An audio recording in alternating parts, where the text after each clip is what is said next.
Ladies and gentlemen, welcome to the Rainy Day Podcast. I'm your host, Adrian, and today I got the Dive Bar fellas in the house, man. How we doing, boys? Go ahead, Ghost. Take it, bro. Take it. You Take always it, bro. make me go first, bro. I'm just I trying. was Hey, Don't gonna be see. shy. Don't be shy. I'm trying I to was take gonna. it. He thinks that I always want to go first, and like now it's a complex where like I don't want to go first because then it's like, well, Ghost always got to go first. But we're doing good, man. As you can see, we got some good camaraderie here. But thanks for having us on, man. I appreciate it. Dude, Yeah, for sure, man. I never know. Like, there's always that. So I created it now, like he said, but there's always that awkward, like, who's going to go? So, like, I always just take the seat back. Like, I always just like assume that I'm gonna let him go. So, like, there is no like Yeah, thinking about it. But, anyways, we're here, baby. what's What's up, up? man? Yeah, man. Let's get right into it, man. So y'all done had quite a run over the last year. Just came out with banger episodes, man. Like, so we talking Blake Ferguson was on your first show, and then you got Tyreek Hill, Alec Ingold, Jonnu. I mean, people from the media, Travis Wingfield, Dudley Durong, man, Cam Wolf, like plethora. T Stead, yeah, man, just He's dead. Andrew big Smith. fans of Miami. Oh yeah, man. Yeah, y'all just been killing it, man. So I want to know, like, how did y'all who came up with the idea out of all three of you guys, and how did y'all get this thing rolling, bro, like over this past year? You got it, Bobby. You got this one. Dude, honestly, like, so we've always talked about like doing a podcast, but like it never really caught wind, like we're all pretty busy. Like we really are. Like it's quite a miracle that we pull it off as much as we do. Like if you knew what went into it, you'd understand what I'm saying. But like we all work like full-time jobs. We're all doing different things. Now we got we got kids, a couple of us pregnant, so it's like whatever. But like one day, we were just like, hey, let's start a podcast, man.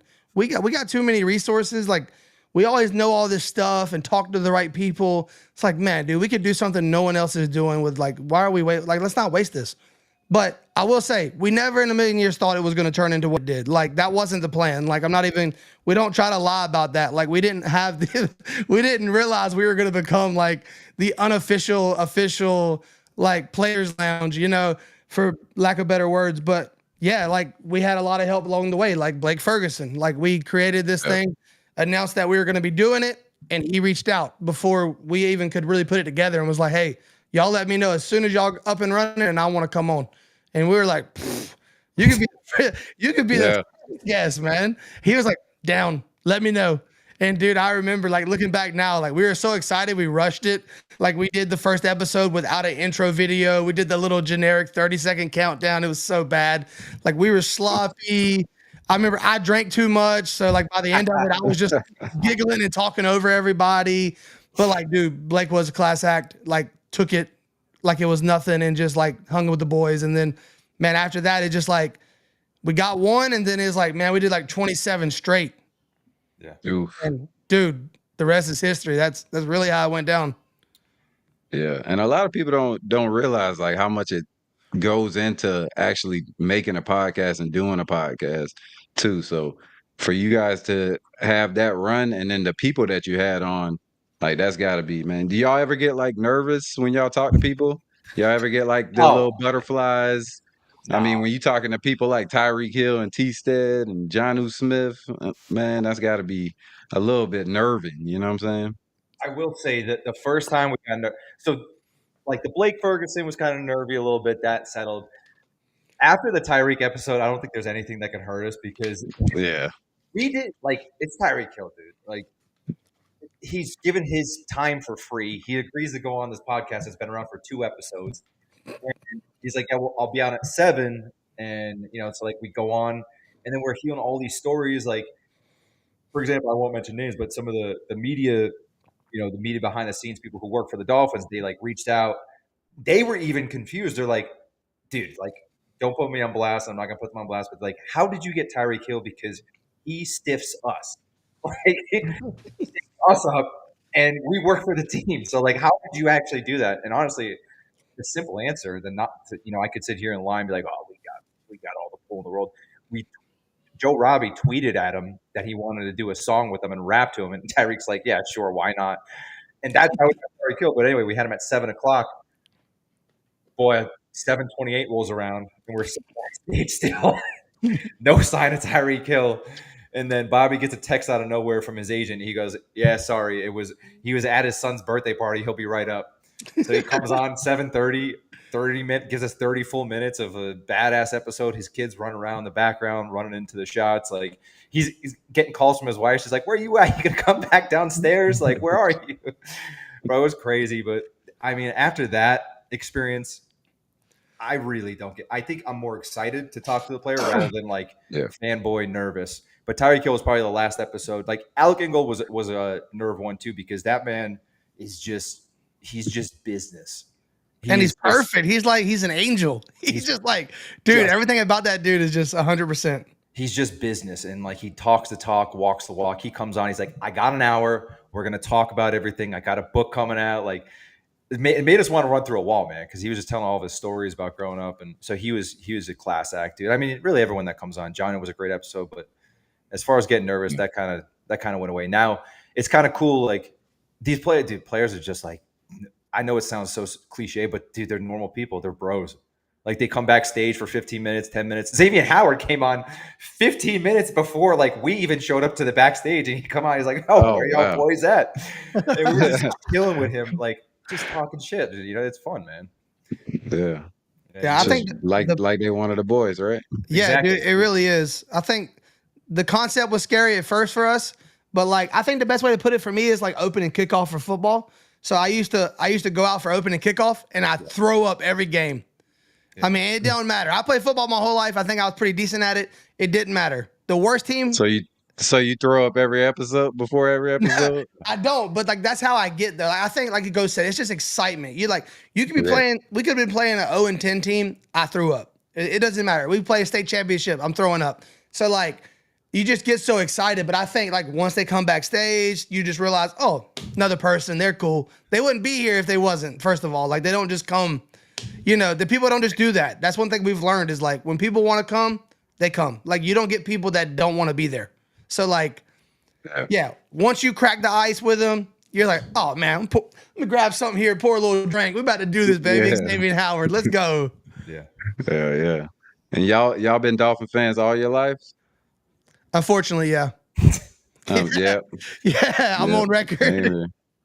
Bro, since as far back as I can remember, man, like my dad was a huge Dolphins fan. He grew up with Zonka and all that, so he was a huge Dolphins fan. And I'm from the Northeast, so it's kind of funny. Like, all I had to do was switch my hockey team and my football team from the Phillies to the Panthers, and I would be like living on cloud nine right now. But I did the exact opposite. I like the Flyers, and I'm a Dolphins fan. So like, it's like, fuck, man, I'm getting hit from all the sides. But it's all bad for you right now.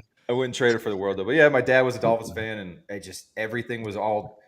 The only team that I can remember liking ever in my life was just the Dolphins, and that is like as a young kid. I got lucky. I just kind of snuck in with the.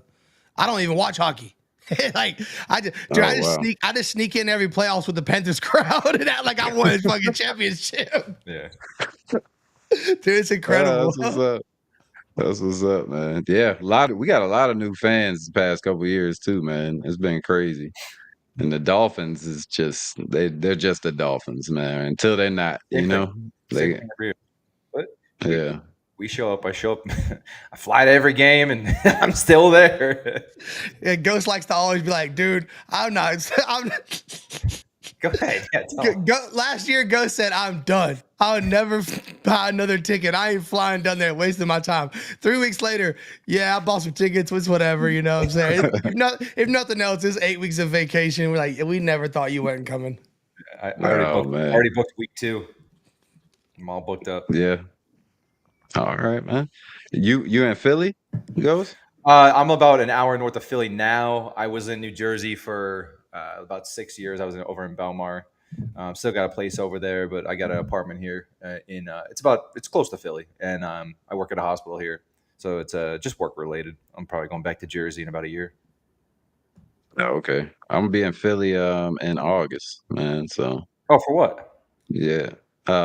Anniversary with the wife. Nice, dude. Appreciate it. Yeah. Yeah, good So job. it's gonna be there for like 5 days. So it's Awesome. gonna be nice. Like the end of August. So recommend some food spots, bro. I got you. Yeah, For for real. sure. Yeah, if you like ramen, dude, like there's some killer like ramen spots in Philly, and it's like legit. It's like Chinatown. Like it's awesome, dude. Yeah, that's what's up, man. I'm gonna appreciate it, man. Just come up with a list, bro, and just I got you. send that shit. I got a ton. Yeah, I But got so every genre of food. I got the place for you. oh, nice. And don't tell me Pat's or Geno's for a Philly Ah, cheesesteak dude, either. no, it's not gonna pass or Geno's, dude. It's Yeah. Steve's. Got to go to Steve's, Oh, bro. you know what I heard? Ishkabibbles. Ishkab. Okay, yeah, that's a deep cut. Yeah. I heard that from straight from a Philly guy. That's a deep Motherfuckers cut. say John every 5 times every sentence. It's So more of a Juan.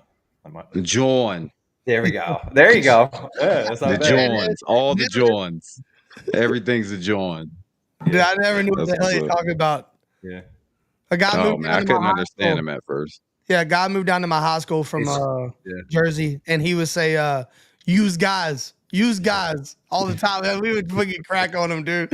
It was So that's another one. awesome. That's North Jersey. I live in the South beach towns, and dude, it's just all chill dudes, surf, chill towns. Like everyone's friendly. Nothing like North Jersey. North Jersey is just West New York. No, okay. Yeah, so the Panthers run, man. I know you don't want to talk about it, Ghost, because you're a Phillies fan, but yeah, man. How did y'all do y'all I say this all the time, bro. Like every show I'm on, when they ask me about it, I'm just like, man, I wish the Dolphins had a front office like the Panthers, man, where everything's aligned and they know what type of team they want. They know what type of guys they want. Doesn't seem like we get that too much with the Dolphins. It's more like every year is we're changing identity, we're changing, you know what I'm saying? Um, but how do y'all feel about the Dolphins this year? Bobby, you can go first this time. There you go. That's perfect. Delegate it. Dolphins. I mean, look, I'm hopeful. I mean, I think they did a lot of good this offseason. The problem is we still have big holes. Like, and it always comes down to our big holes. Like, we lose one offensive lineman and now it all goes out the window. The one DB goes down and we got nobody. So, like, it's really going to come down to what is that secondary going to do? Like, can they step up? Are the players in house going to be good enough? I mean, and it's possible. I mean, there's some good young talent there, but that's a big question mark, especially a spot like secondary. That's a crucial place with the receivers that you face every week in this league. It's really not a place you can, take a chance. But they went all in with the front seven, and they plan on that helping pretty good. So I mean, I feel all right. Reality is last year's team is 11-win team if Tua plays a full season, and I think we lose sight of that a lot.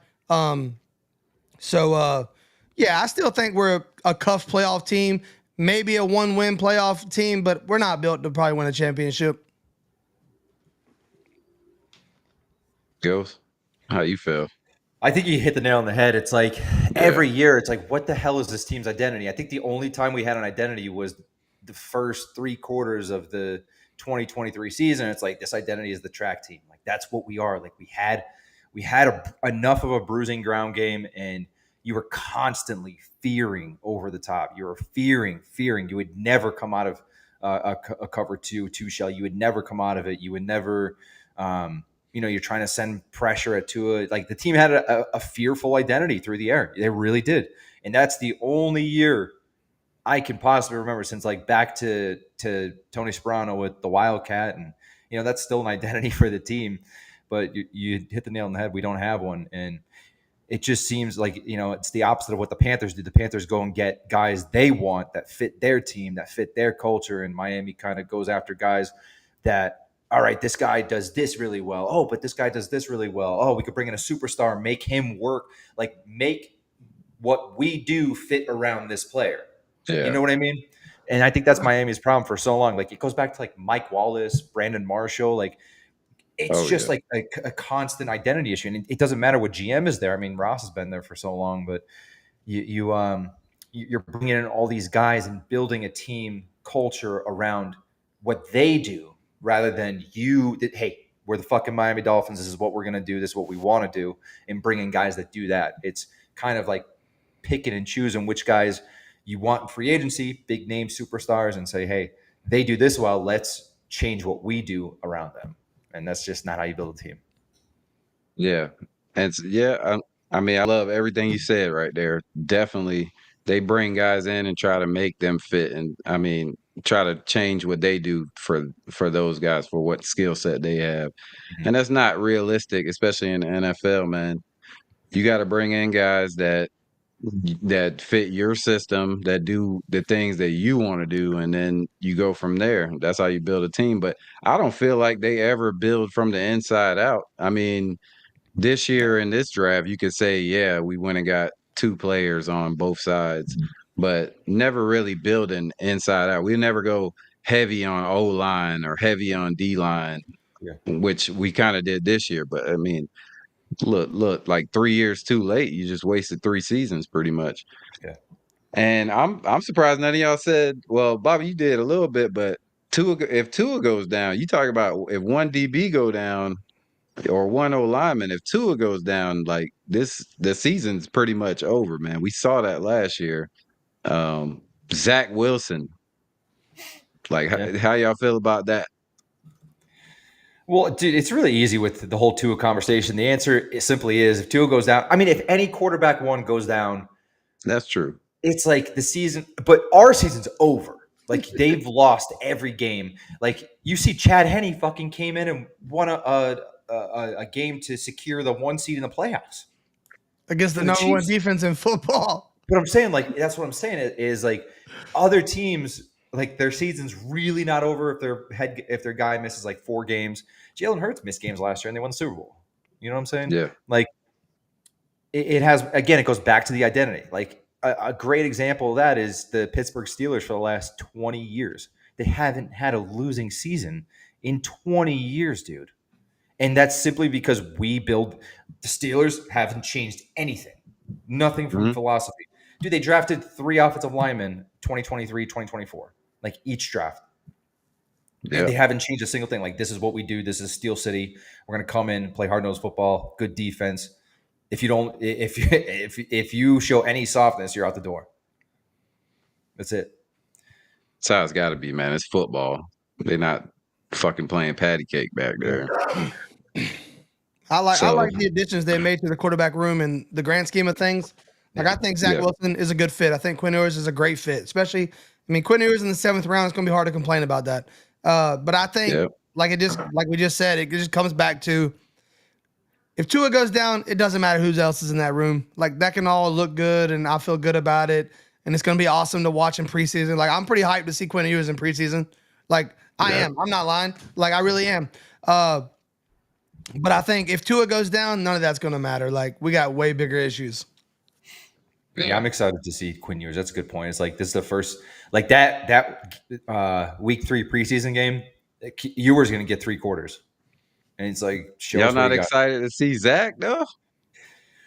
You know, like I do feel a little bit bad for Zach Wilson. You know, dude, it is the New York Jets and the New York Giants are the most difficult markets to play in as a rookie quarterback. It's just the most difficult market you can possibly play in.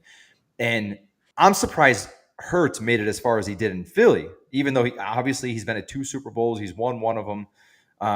If you were a Philadelphia fan, and I don't give a shit what you say, if you love Hurts now, you didn't before. And that's not even like the Dolphins fan base where you have people who want Tua, people who don't like Tua. The majority of Philly fans wanted him out after 2 seasons. So it's like, you know, and I just feel bad for Zach because Jets never really put it together. They were a struggling franchise, never really put the team around him. He's 2-2 against the Buffalo Bills. So that's a good thing. You know, like he's got a better record than Tua. Better record than Tua or the Miami Dolphins in whole. He has the same amount of wins over the Buffalo Bills in 3 seasons than Miami has had since Tannehill. You know? That's sad. That's real sad. To add to that, I'm kind of excited to see Zach Wilson. I mean, I'm not. Yeah. See, Quinn Ewers is like the rookie. There's always like this like fake hopium with a rookie that they could be anything still because they're 21. But Zach Wilson, I'm excited. We haven't seen him in a couple years. He got a year to learn under Sean Payton, who's a great, like, if there's really ever a quarterback whisperer, Sean Payton's one of them. So he got a chance to be in a real program for a year, see the best of the best defense every day in practice. I mean, that secondary is insane. Like, the Denver defense is amazing. So I'm excited. I think that something that Quinn Ewers and Zach Wilson have, both of them, they're kind of gunslingers. They're kind of like, their arm talent is there. They do things that Tua can't do. And that's not like saying anything bad about Tua, but Tua's a within the scheme kind of guy. He's precision, he's accurate, he's on time. These guys do a little different. They'll run around a little bit. They got that sidearm action. I mean, like, that's what got Zach Wilson drafted, is that damn sidearm. So I'm excited to see both of them. Just Quinn Ewers, because I think he'll get it, like Go said, I think he'll just get a lot of playing time, and he'll be cutting it loose because he probably won't see much playing time after that. Or, if all goes to plan. Yeah, I'm excited to see both of them just because we need one of them at least. Yeah. I mean, if history, tells us anything, we definitely going to need one of them throughout the season. But free agent signings, what do who do y'all think going to help the team the most? Like, out of the free agent signings we got this year? James Daniels. Maybe Nick Westbrook. That was mine. Yeah. Nick Westbrook icon. Like, Miami hasn't had a big receiving target in years, dude. And I hope it doesn't bring back the goal line faded. If it does, I hope it actually works this time around. But it's, he had a super productive season with Tennessee. I think I posted a stat. He scored a touchdown for every 3 receptions. He scored 9 touchdowns in Tennessee. So he's a guy who can contribute to that room. We've had some inconsistency at wide receiver 3. Malik Washington's he took a little bit of a step last year. Maybe he can take a leap. So yeah, we'll see. Yeah, Nick. I think Nick. Another thing cool about Nick is, like, he had a touchdown every 3 receptions. Of course, he wasn't like involved every down, but that also shows you a guy who's ready, always ready. Yeah. When he came in, he made the most of his opportunities. Plus, you got Waddle and Tyreek, as amazing as they are as receivers, they hurt you in the run game some. Nick Westbrook, when he's out there, he's not hurting the run game. He's helping the run game. So it has a little more versatility, a little more, overall strength to the offense in that case. I think James Daniel, he's coming back from the Achilles. Obviously, that's a big deal. I know he's already training, working out on the side. I talked to his uncle, Chris Chambers. He said he's healthy. His best football's ahead of him. So, like, I'm excited. I'm excited for James Daniel. I think he's going to be ready. And to have a veteran like that is smart. Like, he's very smart on the O-line. Hopefully probably plug him beside Patrick Paul to help him in his growing pains. I think that's going to be huge, man. Yeah, same. I think that was the biggest free agent signing just because the potential that's there. If he comes back and he's himself again, I think, boy, leaps and bounds the offense can grow. Offensive line, at least. I mean, losing Armstead is a big loss. Sure. But T-Stead been all over the media, man, talking real good about the Dolphins. So, I mean, he just been hanging out, man. We lost Ghost. Maybe so. He went ghost on us. Ghost went ghost. He'll be back. Maybe he left his laptop charger out. But yeah, man. So, but I want to ask you about, so the running backs. Like, we talked about the O-line and how James Daniels can help. The running backs, Ollie Gordon, I think Wright's gonna have a big year this year. Yeah. H-Chan gonna do what H-Chan does. Mm-hmm. Obviously, we just can't be running him into a wall every single time. You know what I'm saying? Yeah, I think that having Jalen Wright in a more prominent, like, every down role will allow H-Chan to be more let loose and used as a chess piece, which I think he's too good. Like, it's not a like it's a compliment. He's too good to just be at running back. He really is. Like, that dude is like he's wide receiver 3 in the slot and he's RB1. Like, H-Chan is special. He really is. But I think he's best when you let him be fully healthy and keep him fresh for 10 to 15 plays designed for him a game. and let Jalen Wright take some of that weight off his shoulders and be your workhorse. And then, like you said, Ollie Gordon now in the mix. You can pound the rock a little bit. You got somebody who can finish on 3rd and short, 4th and short, goal line scenarios. They definitely got to move the damn line though, because they were getting stood up back there last year, man, and that was just completely Yeah, completely the worst thing that could possibly happen to our run game. So we had the highest run stuff rate in the league. And I mean, what yeah, I'm saying too is I think it takes a little bit of pressure off Patrick Paul, because if you upgrade the interior offensive line, your tackles matter less. The more you upgrade the interior, the less the tackles matter, because they can just plant that inside foot and just run the guy around the corner. Like if that yeah, quarterback can just step up and sit at the top of the pocket, there's really your tackles don't have to do any work. Last year, tackles were they're struggling a little bit in some of the games because you're getting A gap pressure. Tua's got to scramble. He's not Lamar Jackson, and you're pushing you're pushing either backwards or you're pushing left or right, and that guy's going to get around the edge much easier. But if you solidify that interior, you build a wall there, it makes tackle much easier. So hopefully, it takes some pressure off Patrick Paul. definitely, man. What about the 1st round draft pick on the defensive side? Oh, we love Kenneth Grant, dude. Oh yeah, how could you not, right? Dude, hell yeah. I think the team loves him too, man. They seem to be all in with this one, boy. Like generational kind of pick. That's how they feel about it. Who knows what's gonna happen? It's the NFL, but yeah, athletic. I mean, big, huge dude. Huge. He's got nose tackle size, yeah, but he's got that that Aaron Donald type athleticism. yeah. He's running down. Dude, What he was about? running down Katron Allen, 40 yards down Yeah. the field against Penn State. Katron Oh Allen's no, going to be I remember. Katron Allen's going to be a first, second round pick next year.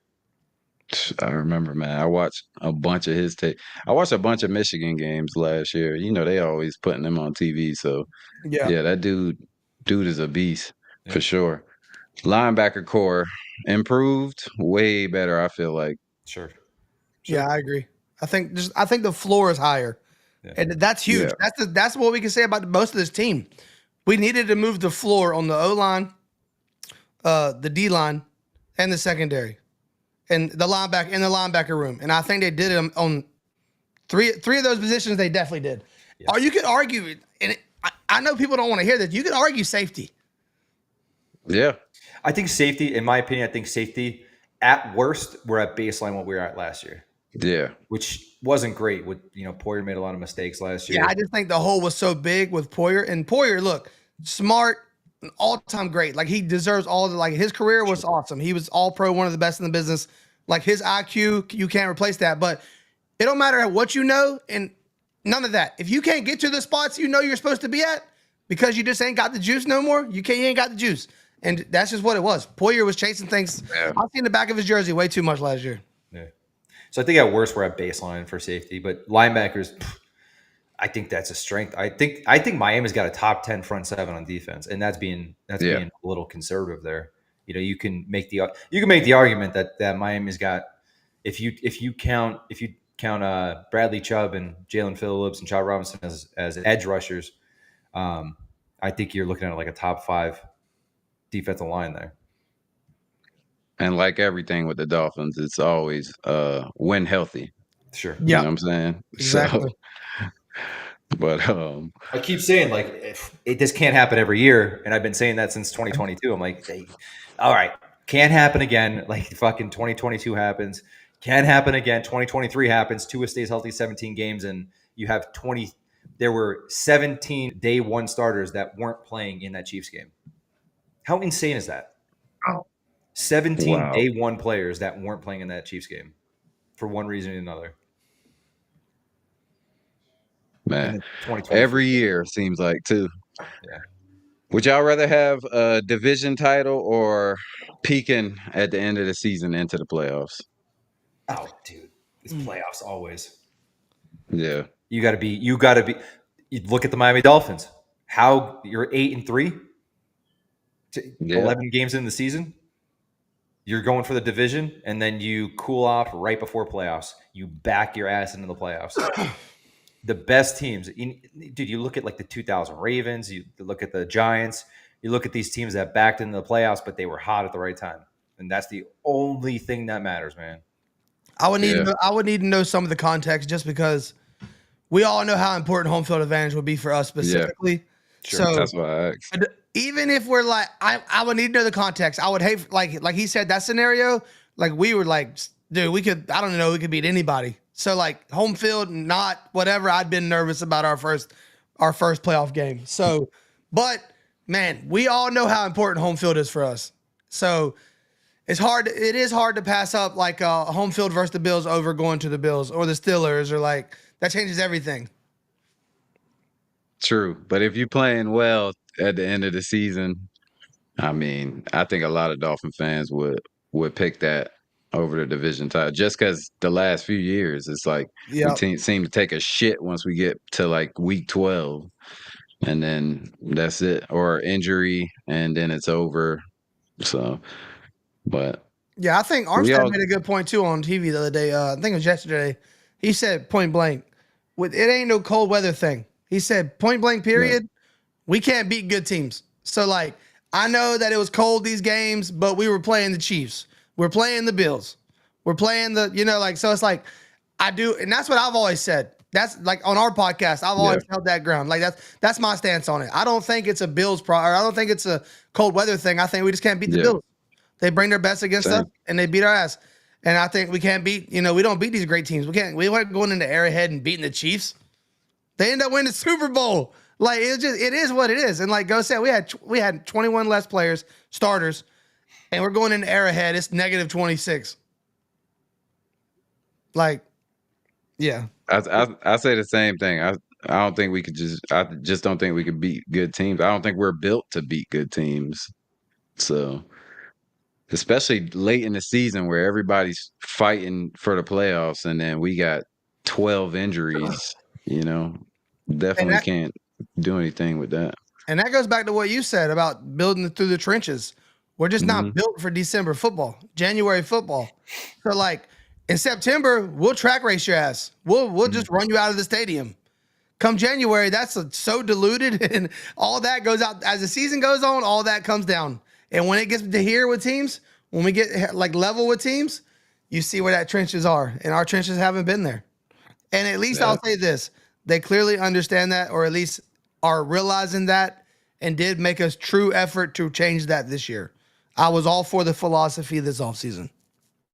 Yeah, well, we go get like 4 D tackles in the draft. It was wild. Yeah, three D tackles, 3 and of a them. guard. Yeah, man. Mike McDaniel. You think this is, if we don't get to the playoffs, this it for him? I mean, I think he's tied to Tua. I think if you don't make the playoffs, dude, dude, everyone's gone. Like Tua's gone, Tyreek's gone. The only guys coming back is probably going to be, maybe they bring back Jalen Phillips because he's on his 5th year right now. So he bringing on his 5th year option, or he doesn't get he gets a 5th year option. He was bringing back Phillips, Waddle, Sealer might not come back. I mean, even though we want him back. So you're going to have a small core of guys coming back, and it's not going to be McDaniel, Tua, or Grier. If you miss the playoffs, if you make the playoffs and lose first round, anything goes, in my opinion, according to Ross. But if you miss the playoffs, dude, it's over. The experiment's over. You got to start new. It should be as simple as that, but man, we've been saying that for a while. You know how it goes, right? Well, they fire people before you think they should, and then they give people 7 years more than you thought they would. But Ghost, you got a pretty cool story about McDaniel, don't you? Oh yeah. So my buddy calls me today. He lives in Rhode Island, but he's got season tickets to the Panthers. He was down for the finals games. He's got season tickets to the Dolphins. He's in the 72 club for the Dolphins. He's living the good life. So he was down celebrating with the Panthers in the parade, and just stayed a little bit longer in Fort Lauderdale. And he was walking over the Las Olas Bridge, and who comes walking by him is Mike McDaniel and his wife. And he stopped and said hi, and he's like, Mike McDaniel couldn't have been the nicer guy. Like McDaniel, because he was wearing his Dolphins hat, and he saw him see him like wearing the Dolphins hat, and you can't just be like walk by them without saying nothing. So Mike McDaniel stopped him and was like, "Hey man, what's up?" and introduced themselves. And he said they talked for about 5 minutes, and he said one thing. Mike McDaniel told him, he said, "I think a lot of people are going to be surprised this year. It's a new team and it's a new mentality. Nothing I've ever seen since I've been here. So take it with a grain of salt, but just telling some random fan that, on the side of a road, a conversation while you're having a walk, it's pretty cool. It's Well, pretty he cool. fucking better say that shit. I'm telling you right now. It doesn't sound like a guy who's worried about, the culture in the locker room. So, Yeah, he can't. I mean, he can't to the fans. Come on, it's man. still a pretty cool story. That's a great story, man. Especially meeting the coach of your favorite team, and then Yeah, that'd be incredible. he spent a little moment with you, chatting with you. Yeah, that's awesome. Yeah. But he better not be like, oh, I'm a little worried. You know what I'm saying? Like, fuck, I'll lose my shit. No, that's what's up, though. Yeah. I mean, I hope so, man. They've Yeah. been saying this shit every year. Let's get it going already, man. The culture change. Let's do it. Let's be more physical. That it definitely does seem like it's trending that way with the way they went in the draft and free agency. Like, let's get more physical. Let's fucking be some bullies. Mhm. But you still gonna have that element of finesse on offense. Defense, I feel like is the least worrisome part about our team. Special teams, we'll see, but defense is probably gonna be a top 10 defense if they stay healthy and the corners like I said, if we got a great front seven, then Yeah. our corners we don't need great corners. They'll be fine. We don't need great safeties. They'll be fine. We just need them to tackle. That's it. But what Yeah. all that is we'll find out about it in the next coming weeks, especially in training camp. Are any of y'all boys coming down for training camp? I was trying to get the first. I think it's the first day. It's in July. It's on a Saturday. Yeah. That's probably the only one I can make during the week. But like I said, I'll be down for week 2 for sure. But I'm gonna try to fly down on that Saturday and show up. Okay. Yeah, I'm man. Hey, probably not coming down for no practice. yeah. I gotta save my I feel I you. gotta save my resources for the real thing. You know what I mean? I feel you. I feel you on that one. Hey, get ready for this heat, man, because that Panthers parade, bro. Oh, brutal, brutal. And then at 12 o'clock in the afternoon, they did it when the sun is straight up in the Straight air, up man. over It you. was wild. Out Oh on the man, beach it with was no bad. coverage, boy. Drinking. No coverage. Yeah. Oh, so bad, so bad. I'm still like peeling, bro. I'm still peeling. It was a good time though. It was a good time. A lot of fucking people, and that made it hotter. You know what I'm saying? They did it. They did it a little different though. Like this year, I can't wait to see what the Dolphins will do if they win the Super Bowl. What kind of parade they're gonna have? Because you probably get way more than 400,000 people with the Dolphins. Probably, dude.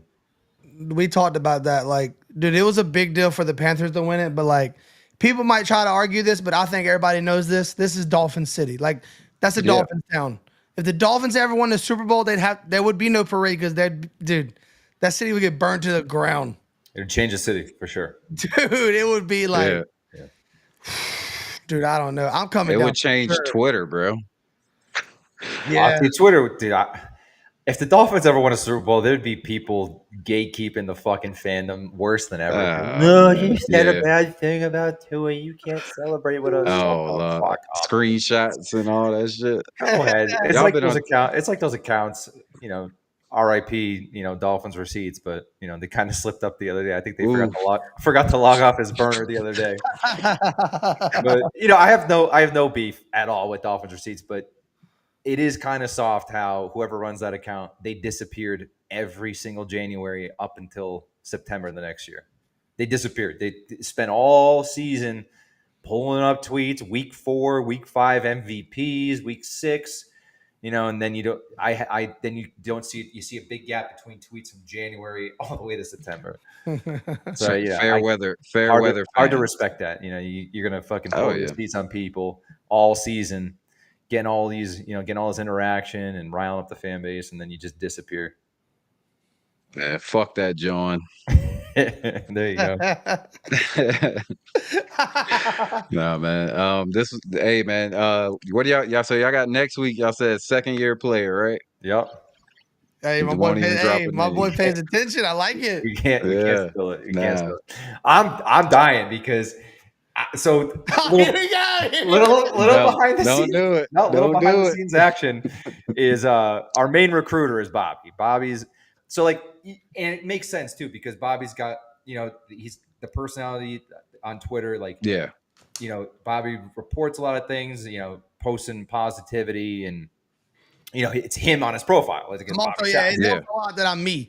So it's like different when Bobby's like got like 20,000 followers, sliding into players' DMs and tweeting at them like, "Hey, come on the podcast." 31,000, 31,000. 31,000. Oh, So okay, yeah. 31,200. Let's not be modest. Let's yeah, not be modest. and then you have me who's shit talking constantly on my timeline. And Yeah. An orange troll in your it's a DM. troll doll. It goes sliding in these players' DMs, so it's kind of hard. But I fucking got this player. Nice. They always bust my balls in the background. Like I can't get a play. I don't get guests. So I finally landed a nice one, and it's a good feeling. But yeah, To be fair, we only bust balls when we're all like not getting like so like if we're like if I land like just for example, if I'm getting a player every week, no one's complaining about who's doing what. Who cares? Yeah. Why would But like you? Yeah. we go like 10 days with like no movement, no balls rolling. It's like, well, what the hell are you over there doing, Ghost? I'm like, what the fuck you want me to do? Besides saving lives, like what are you doing for this company? Like, Like my so, hands like, are tied. we really do like we don't That's motivation. we cross lines, but sometimes you need that. Hey, look what it did for him though. Yeah. He's had Yeah. contact. He's had contact with like 2 players. So like, Yeah. sometimes Joe Robbie gets he gets a lot of players too, man. You'd be surprised. He got his Tyreek. Joe Robbie got does his the Tyreek too. I don't care, so that's what I'll give him credit. I can just like straight up reach out to somebody. I got a lot of like players who follow me back through all the social medias and stuff. So I can just firsthand reach out and be like, yo, what's up? And get a yes or no, or yeah, maybe check back in a month. Joe's like, I will give him this. He does not care if he shoots his shot. He'll post on the timeline, and then like the fans will help us. They'll like, you got to come on the dive bar. He'll get like 75 likes on a comment under somebody's post, and they'll be like, let's do it. Yeah. Let's do it. It's like, so I give it to Joe. He throws himself out there. He got Joe. Tyreek and Teron Armstead. Yeah. Yeah. All right, shout out Joe, man, killing that shit. Yeah. I think I seen Joe at last year's parade, and I think he was right across the street from the Elbow Room, and I'm not sure, but Probably. just from his pictures on Twitter, and then seeing that we made eye contact for like 4 seconds, no Diddy, and yeah, man, I kind of threw the what's up, but. Never formally met Joe, man. Joe is a hilarious human being, though. He's a good guy too. Good guy. Just a genuine. Yeah. Just he's so happy to just be here and like living his life the way he's living it and where he's at. Can you blame him? I mean, Absolutely not. it's not like he's living a bad life. I mean, he's living a good life, right? But he's grateful, humble, doesn't flaunt shit. Yeah. Another thing that's funny about Joe is people works hard. People take him the wrong way. He's true blue collar. Like he ain't just like, he's a real dude. Like, but it's funny because at this point he has like he just keeps to the pattern. So like he'll be like the homer. He'll lean into the homer thing just because people know him as the homer now. Yeah. But like he'll be laughing like, I really don't feel that way. I mean I do. Like he is a homer. Don't get me wrong, and he is definitely the hopeful one. And he gets revved up about every little thing. Like when Ghost told that story to when Ghost told the story about Mike McDaniel today, Joe's like, don't do that to me right now, bro. Don't do that. You know I'm weak, son. You know I'm weak. And so like he really is that guy, but like it's funny though, because like he's so much that guy on the timeline that people get some people get really mad. They like, you can't be this happy. You can't be this oblivious about this team. And he's like, no, I'm not really. But I mean, at this point, I'm just gonna stick to it. Yeah. Yeah, you got to, man. You just got to accept whatever the Dolphins give you, I guess, nowadays. Got it. Yeah. I mean, we've been through so many seasons, bro. It's like how could you actually I don't see how people get like so like they're gonna fucking it's like people almost gonna just end themselves because the Dolphins don't go to the playoffs or Tua gets hurt or you know what I'm saying? It's like, come on, man. Y'all don't have no other life to live. This is it's just a game, right? We don't actually own the team. We're not losing any money, unless I mean, I'm losing a we lot of do pay money. I'll for tell you what, every fucking season I'm losing a lot of money with this. hey. You what are you on? You betting? No, just fucking flying down there and getting hotels. Hey, yeah, the tickets. Yeah, Oh, dude. the merch. I don't Yeah. buy any merch. I haven't bought a jersey in No, years, dude. Like decades.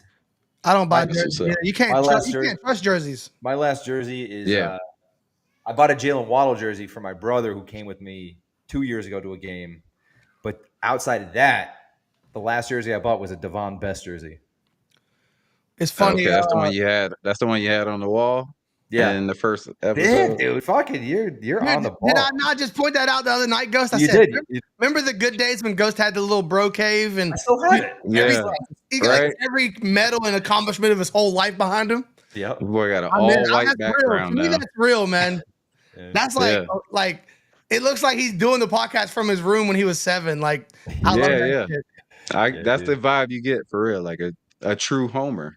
Hell yeah. No, that's what's up, man. I mean, if you watch the show, bro, it don't seem like you guys are from. It seems like y'all from down here. So maybe Bobby got that. Eric and Bobby got a or, little Eric country and accent. Soha. Yeah, I got a little something. Yeah. something. You know what's funny is I don't think of myself as like I don't hear the accent. Now that I've done a podcast and like I hear like I watch our shows back sometimes, I'm like, Yeah. dang. And when I get excited, I get talking fast. It gets real heavy. Oh, yeah. And my wife's always told me like, yeah, like, dude, you're straight redneck. And I'm like, what? And she's like, yeah, North Carolina comes out for sure. And I'm like, dang, I really don't even think about it. And now I've been living in Louisiana, South Louisiana for like 7, 8 years now. So like I got Picking up a load of that. like 2 of the craziest accents met together. It's like it's wild. You just got that southern twang, bro. That's it. Yeah, Yeah, man. something like it. So what do y'all think this year? Y'all no predictions, no nothing. Can't make a prediction until week 1.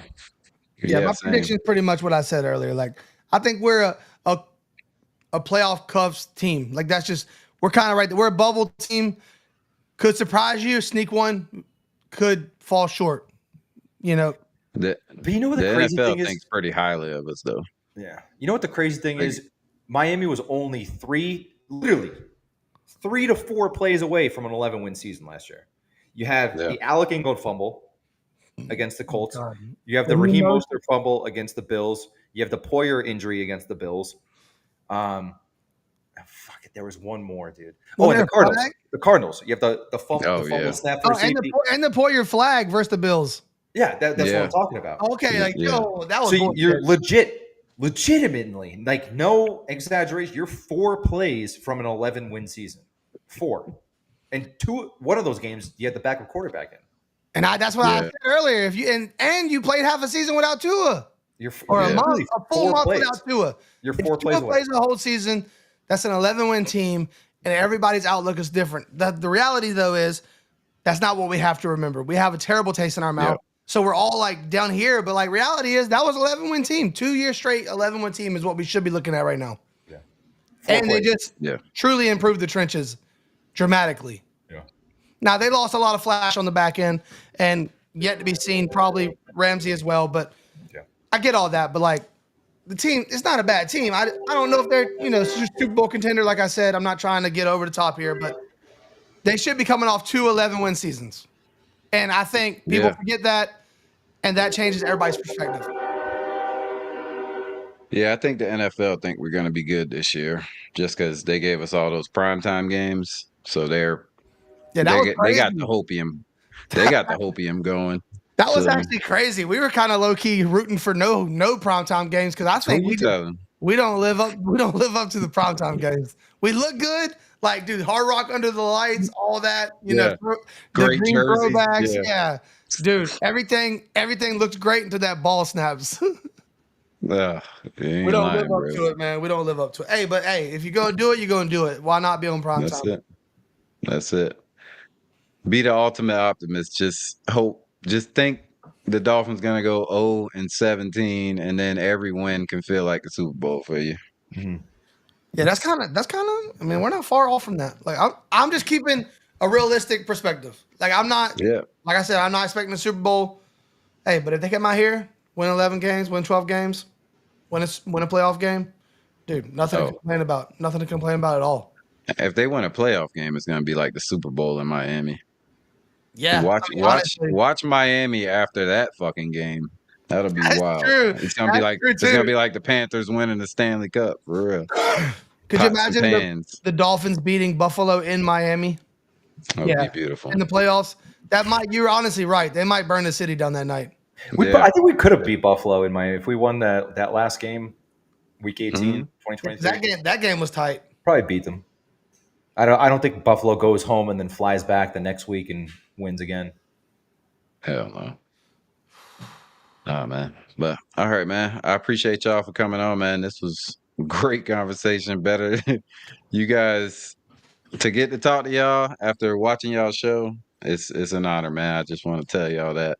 Love y'all shit. Hey, shout out the hats and the glasses also. We gotta, Joe Robbie, get your man, merch on. dude, Boy. that motherfucker grinds. Yeah. He gets the Okay. best shit, and they're not. I'll tell you what, I'm not gonna lie. Like the hats, they're not cheap, and the glasses aren't cheap, but dude. This shit's so quality. Like this is a great hat, man. Great fit. Yeah. And they're Glasses are everywhere. incredible, and everyone buys them, man. And players Yeah. love them. That's another thing. Players love them, bro. That's the other thing people forget about is like when we designed the hat, we knew they were going to players. Yeah. Originally, it wasn't even a thing we were going to sell. It's just like something we did to the players when they came on. Like it was kind of like you've been on the dive bar, you get a hat. Hell, we had players like, don't forget to send me my hat. Like, Yeah, dude. Ethan Bonner got off, and we normally go, we're gonna send you a hat. Don't worry, we'll get you a hat. And what we did last year was Joe would go to training camp and give Blake Ferguson a stack of hats, and he'd get his wife to take notes, who to give them to, and he'd give them to everybody. And dude, yeah, Ethan Bonner was like, "Hey, I see the boys rocking the hat. Don't forget about me." And we're like, "Oh my god, it's a thing." It's like, but but it was designed to go to players. So like, you're not gonna give a NFL player who has to choose between your hat fucking hat, yeah, and a Versace hat or whatever. It's like you're gonna do it right. And a lot of people they really do. I go, man, I can't believe that you would pay. It's like, look, we wish they were cheaper. There's just like, there's no money in it for us. We just like selling them because we don't make any love money. seeing people like today we had 2 people in Canada buy hats because of the quality. Yeah, Because of the quality. Yeah. So like, he went to That's a what's up. private. He goes to a person in person that makes them. They're fully embroidered. It's a high quality snapback, and like, they're not cheap. I think like at the end of the day, and he goes. You see the post every week. He goes down. Fully embroidered. Look at that. Oh yeah. He goes down every week That's and not a pack. hand packages every hat, every glass, and pays individual shipping. Today he told us one glass to Texas cost $17 out of his pocket. After 3 batches of shipments, not a single glass is broken. Knock on wood. Like he tags them and he gets bubble wrap. He gets the paper. He legit sits there and packages. Joe's a fucking dog, bro. He does. Dude, I'll tell you. When I say logistics expert, I'm not lying. So like people get confused with that. It's like, dude, we just love seeing the post. We love seeing the guy in Arkansas with his bourbon glass ready to watch the Dolphins. Yeah. Or like, people will send us pictures like, dude, I seen this guy at a Buffalo Bills game in New York wearing y'all's hat. It's like, dude, that's incredible. Oh yeah, it was somebody tweeted at us. They're like, dude, I was at a Philadelphia Phillies game and I saw this dude walk by me with a dive bar hat on. Oh, like, Jason Sarney. Like, yeah. I think it was Sarney that was wearing it. But during the season, somebody sent me a picture of Sean Williams wearing our hat at a Buffalo Bills game. Oh, that's right. Like, dude, that's incredible. That stuff's incredible. Yeah. We live for the post, and we just like our shit being out there. Like, we don't make money off of our merch. We just like we treat it like our show. This ain't like you said. You meet us and like we're just normal people, dude. Yeah. We like to like, dude. We're for the people, man. Community, bro. Yeah. Community. Yeah. We like everybody feeling like they're a part of this because they are. When we land guests, it's because of the support and the gas and the retweets and the sharing, All that is how we can get guests. So when people like that, what we do is it's partially because all the support and everybody else, and we try to keep that inclusion because that's what makes the wheel turn for us. And Definitely. And y'all great fucking dudes, bro, too. So Appreciate you. keep it going.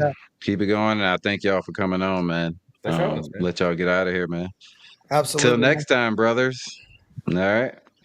All right, everybody. Dive bar boys.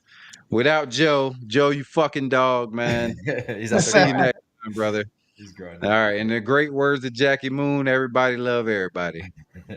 Goodbye.